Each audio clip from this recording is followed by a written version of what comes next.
I'm very excited to share that the Capstone Week is, it started in very enthusiastic manner yesterday, because we met many people from other countries. Apart from that, we met our mentors to whom we were seeing only on the online mode. We met the facilitator like you, Binay, and other people who were constantly supporting us throughout our journey of last 6 months. Regarding the selection for the program, I would like to share that I was very much excited because of the one major reason. Earlier, I want to pursue my higher education, and at that time, after completing my graduation, I started a job in the government sector. But later on, I could not make it possible to pursue my higher education. So when this program came to the picture, so I thought, oh, this is my opportunity, so that at least I will have a base for if I want to pursue further my research work, because right now I am having 20 years of work experience. So normally it is tough to proceed again after having a big gap from your studies.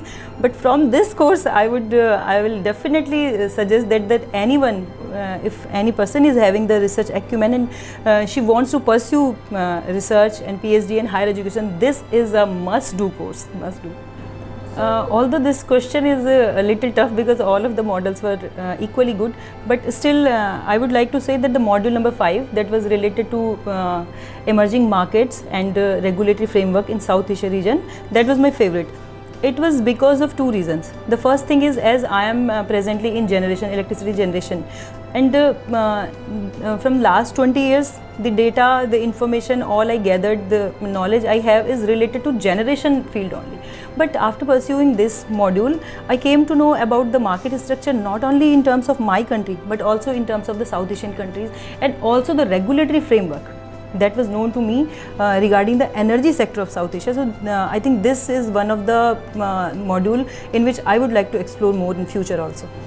I think for this question, I would like to add that the biggest challenge, not only for energy sector but also for other sectors. So, but yeah, I would like to conclude regarding the energy sector is the underrepresentation of women in the leadership roles.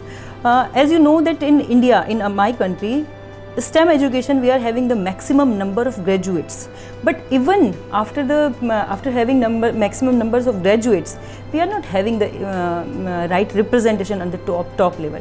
And you can simply say it, if you are underrepresented at the top level, the policies, the other things, the work-life balance, all these things cannot survive in that manner that it should be.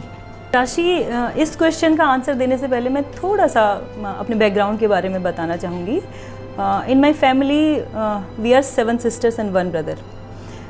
मैं India के एक बहुत छोटे से state से आती हूँ, on that too small city. But मेरे पेरेंट्स ने ये इंश्योर किया कि जो उनकी बेटियां हैं, जो हम लोग 7 बहनें हैं, और मेरी जो सातों की सातों बहनें हैं वो सब स्टेम एजुकेशन में ही हैं. 3 सिस्टर्स जो मेरी हैं वो रिसर्च फील्ड में हैं, and all other are in engineering background. तो मुझे लगता है कहीं ना कहीं जो मेरी अपब्रिंगिंग हुई है वो इस तरह से हुई है कि जैसे मैंने कहा कि अंडर रिप्रेजेंटेड हैं, women are under represented, but जो मेरी अपब्रिंगिंग हुई है उसमें हमें कभी ये नहीं सिखाया गया, कभी ये नहीं समझाया गया. तो इस वजह से मेरे पेरेंट्स का एक मोटो था कि जो उनकी बेटियाँ हैं, not only in STEM, in anything, but yes, उनका मोटो था कि उनकी बेटियां अच्छा करें.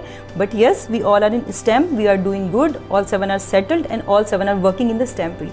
तो क्योंकि मेरी अपब्रिंगिंग उस तरीके की रही है, तो मेरा भी ये लाइफ मोटो रहा है कि फीमेल्स को, जो भी women, not only the working women but any one, अगर मैं अपने एंड से उन्हें मोटिवेट कर सकूँ तो मैं उसके लिए बेस्ट एफर्ट जो होते हैं वो करती हूँ.